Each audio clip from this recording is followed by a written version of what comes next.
Mga kalakbay, tara na at tuklasin ang Minalungao National Park. Matatagpuan ito sa General Tino Papaya, Nueva Ecija. Let's go! Unang stop, bayad muna tayo ng entrance fee, 100 pesos para sa mga adult. At libre ang mga kids depende sa age. Sunod, bayad tayo ng 50 pesos para sa parking fee kay ate para hindi na hustle sa pagpapark pagdating sa baba. Narito na tayo sa bungad mga kalakbay. Hindi pa ito ang main attraction kalakbay. Magsisimula pa lang tayo, dun tayo. Sabi ni ate, pwede rin namang lakarin papunta doon.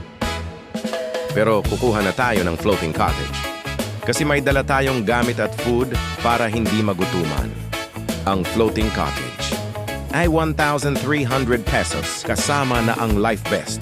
Kasi siguro kahit mga 10 persons dito, kalakbay.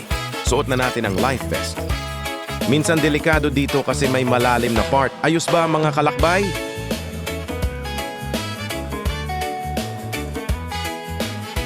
Picture muna tayo.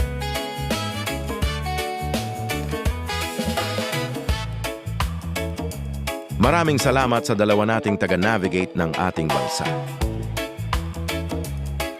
Tignan nyo ang ganda ng formation ng rock dito.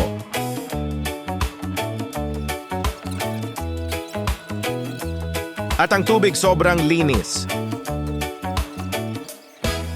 Careful lang talaga, kalakbay. May malalim na part. Tignan nyo. Yung iba tumatalon pa dun sa malaking bato. Wow!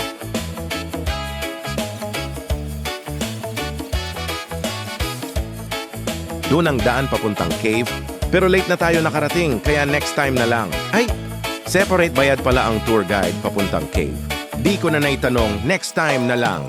Kita nyo, napakagandang tanawin talaga. Mare-relax ka hindi lang sa view, kundi pati na rin sa tubig na galing sa bukal. See you sa susunod na video mga kalakbay.